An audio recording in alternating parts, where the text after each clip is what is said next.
Hi, and welcome back to Making All the Plans. I'm Connie, a full-time working mom of 2 active kids, and I love sharing practical planning tips to help you stay organized without the overwhelm. In today's video, we're talking about a situation that every single planner person runs into eventually. What to do when you've ignored your planner for a day, a week, or longer. Whether it's been 24 hours or a full month, this video is your permission slip to drop the guilt and get back into your planner rhythm with grace and zero shame. Let's be real, life happens. One day you miss your morning routine and suddenly it's 3 days later and your planner is still sitting closed on the counter. Missing a day in your planner doesn't mean you failed. It doesn't mean you're not a planner person. It just means you're human. Maybe you were sick or work got overwhelming. Maybe the kids needed more from you. Or maybe you just needed a break. Whatever the reason, it's okay. Planning is a support tool, not a punishment or a pass-fail system. So instead of tossing the whole planner or ghosting your layouts for the rest of the week, let's talk about how to re-enter your system in a way that actually supports you.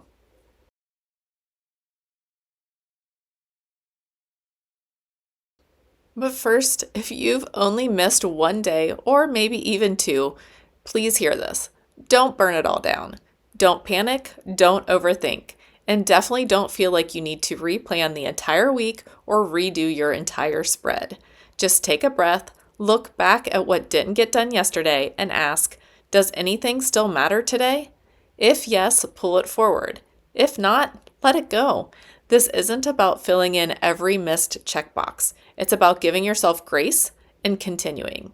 You didn't fall behind, you just hit pause, and now unpause.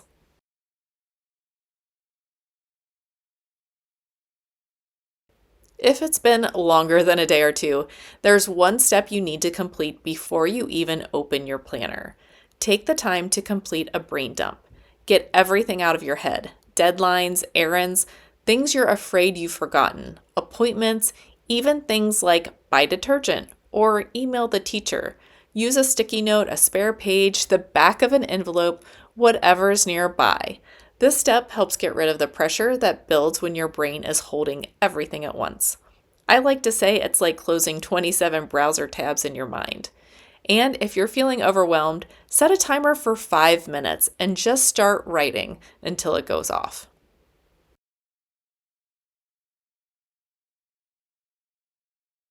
This next step is important. Don't go back and try to fill in every single blank day you missed. That's not necessary unless it helps you feel centered. Instead, review what didn't happen and ask, what still needs to be done?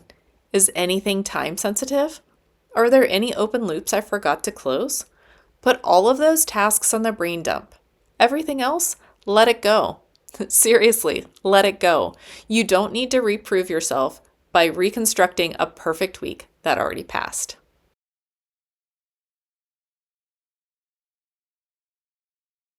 Now it's time to jump back into your system. Look at your planner and ask, where do I want to begin again? You can flip to the current day, or even skip ahead to next Monday if that's the clean slate you're looking for. There's no wrong answer. You don't need to worry about decorating, color coding, or perfection. Just create a space that invites you back in. You can even use sticky notes if a blank page feels intimidating.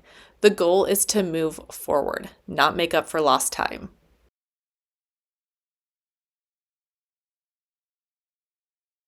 Next, you need to reset your expectations. Just do one thing. Don't try to plan your whole week in one sitting.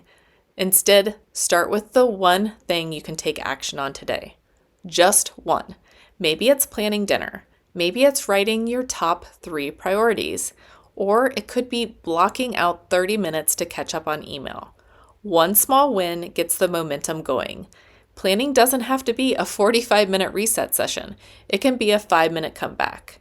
Start with one small win.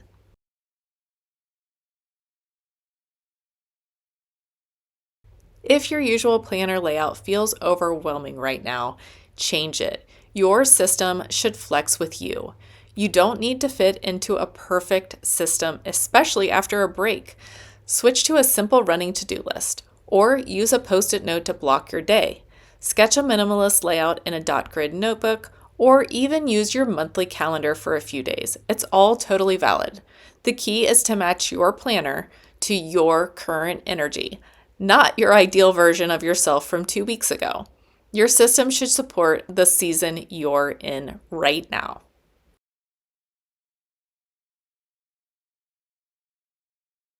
And last but not least, celebrate the little things.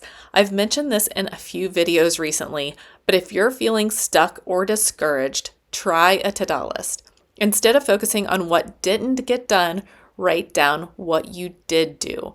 You'd be surprised how motivating it is. Some examples could be, I took a walk with the kids, made a real dinner, sent one email, survived the day, took a shower.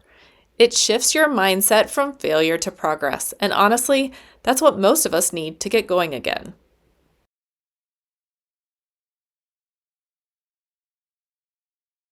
So whether it's been a day, a week, or longer, you can come back to your planner anytime. You don't have to start over, you just have to start. Give yourself grace, flip the page, pick one thing, and keep moving forward. You don't need a perfect streak to be a planner person. You just need to keep showing up for yourself. If this video helped you, please give it a thumbs up. It tells the algorithm and me that this content is helpful.